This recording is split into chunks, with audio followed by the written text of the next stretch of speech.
Hello and welcome back to the channel.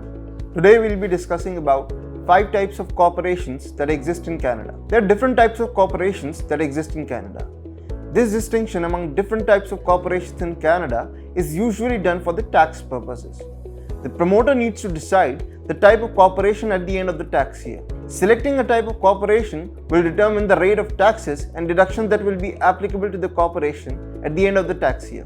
The 5 types of corporations in Canada for the tax purposes are Canadian controlled private corporation, other private corporation, public corporation, corporation controlled by a public corporation, other corporation. Now let us discuss about each of these corporations. 1. Canada controlled private corporation. A corporation is considered to be a Canada controlled private corporation if it meets the following criteria at the end of the tax year. The entity was a private corporation.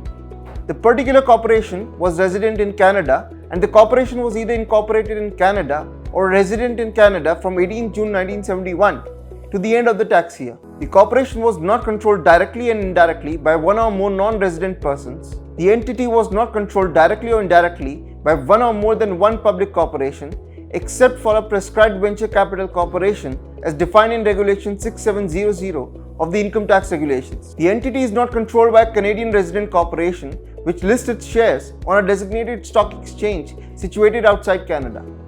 The entity was not controlled directly or indirectly by any combination of persons mentioned in the previous 3 conditions. If all the shares of the entity is owned by a non-resident person or by a public corporation, except by a prescribed BC corporation or by a corporation with the class of listed shares on a designated stock exchange owned by one person, that person would not own sufficient shares to control the corporation. No class of capital stock of corporation shares should be listed on a designated stock exchange. Second, other private corporation. An entity is considered as other private corporation if it meets the following criteria at the end of the tax year. The entity is resident in Canada.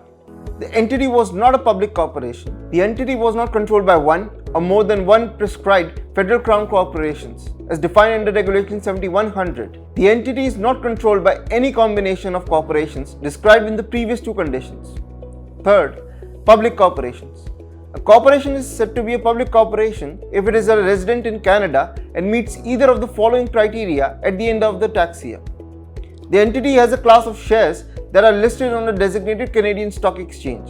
The entity has either elected or the Minister of National Revenue has designated it as a public corporation and the corporation complies with the prescribed conditions mentioned in Regulation 4801 of the Income Tax Regulations on the number of its shareholders, the public trading of its shares, the dispersing of the ownership of its shares, and the size of the corporation.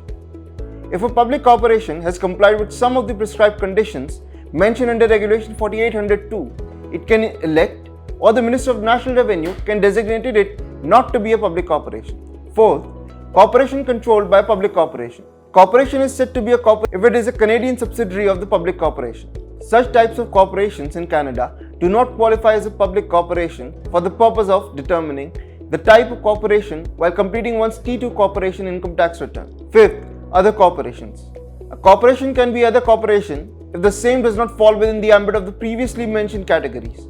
Some of the examples of other corporations include general insurers and crown corporations. From this discussion, it is advised that the promoters must carefully select the type of corporation as the change of corporation type may lead to significant tax changes. For example, there are certain calculations on the return which depend on whether the corporation is a private corporation or a Canadian controlled private corporation throughout the tax year or at any time in the tax year or at the end of the tax year. Thank you. For more such content, please like, share and subscribe to the channel.